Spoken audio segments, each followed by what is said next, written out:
This is a continuous time lapse of our sailboat leaving Oregon Inlet on the morning of July 16th, 2023.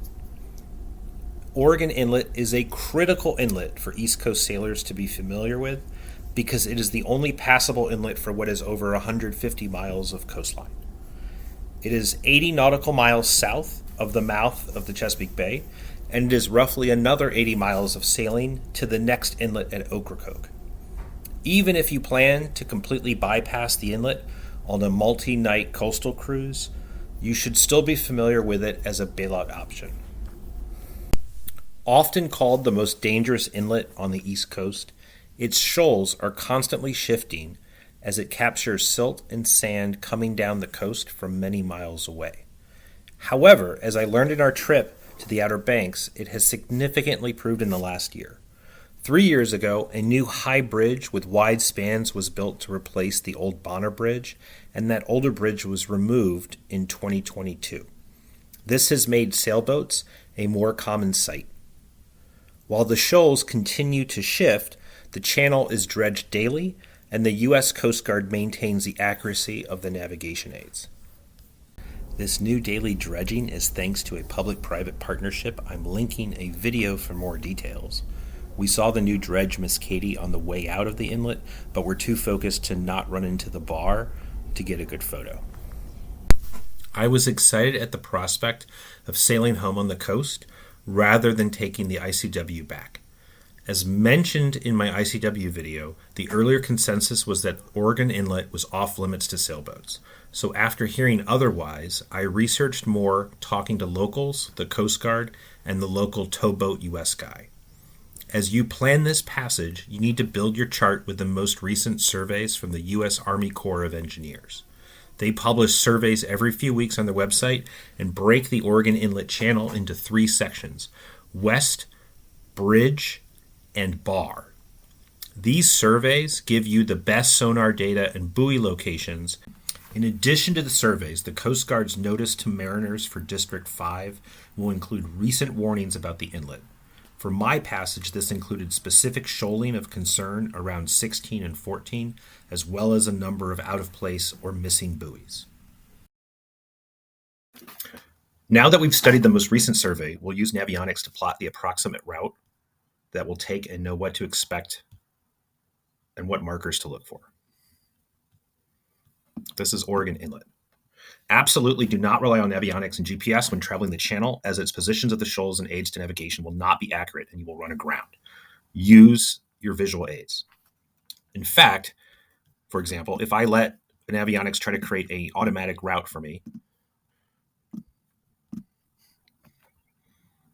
it will bypass the correct bridge segment, and no matter what I try to do, it will not use this segment and insist on using this other segment.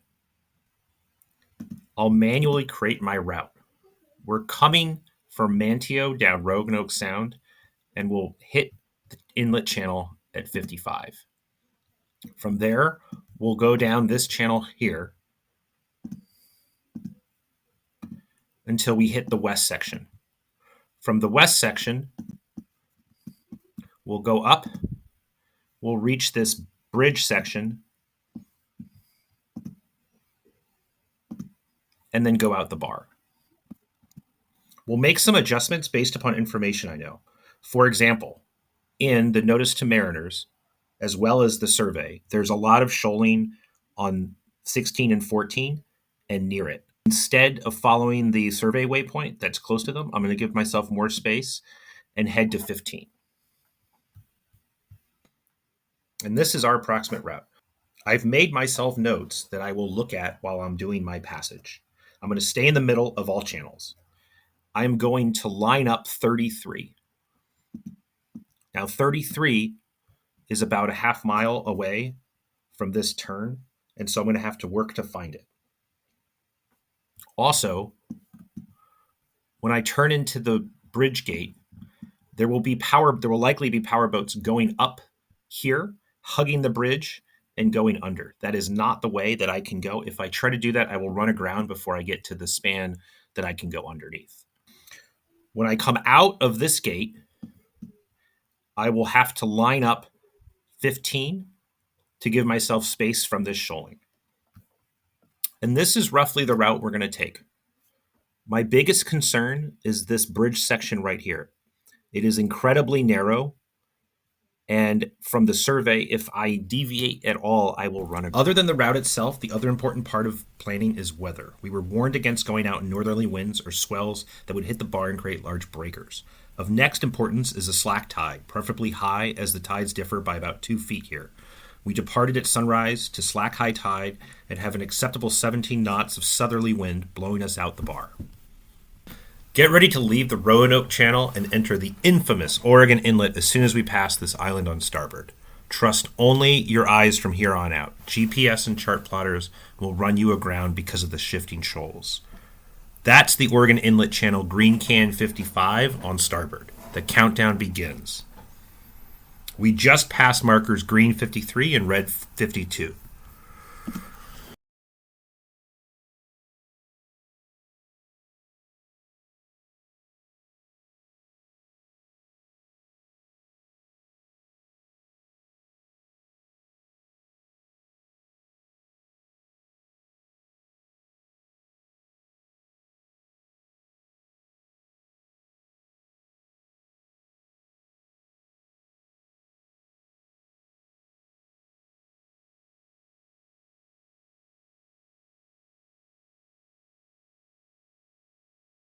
There's a small anchorage outside Green Can 37A between these two islands.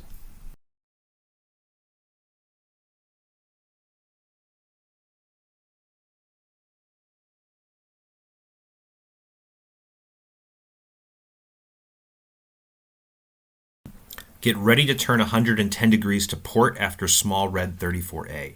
The survey shows you aiming for green 33, which is over half a mile away, so you need to look hard to spot it. You are now in the west section of the inlet channel. If you are coming to Oregon Inlet from Pamlico Sound, you will enter the inlet channel at this point. This segment is comfortable, 300 feet wide and 15 to 20 feet deep the entire way with wind at our back. Ahead of you is the new bridge and the ocean, but the path there is tricky.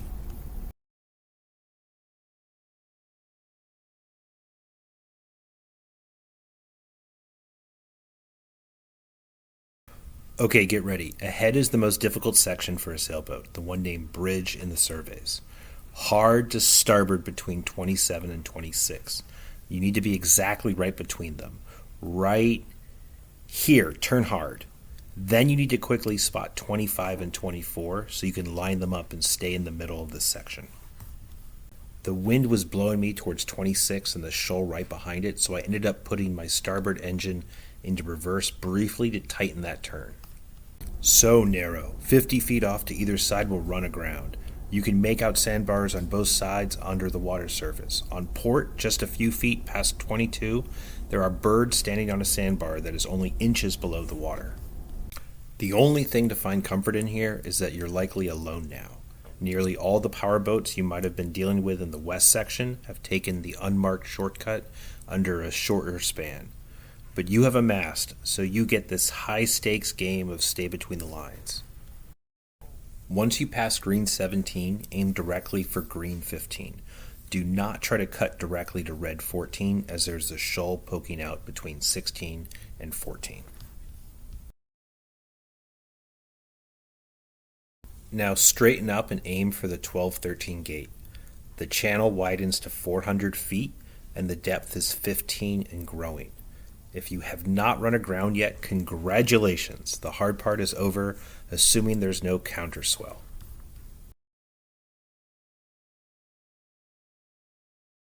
That bridge was our gateway to the Atlantic.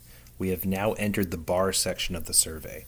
I am having trouble spotting 2 green buoys, but my first mate spies them washed up on the jetty.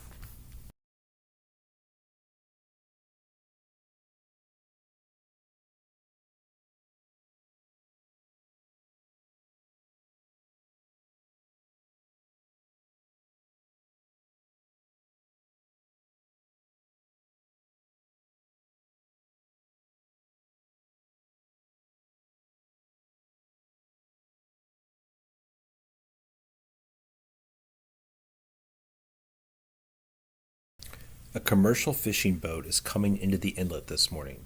He's against the wind and bouncing around a lot in the waves. I am giving him as much room as I can.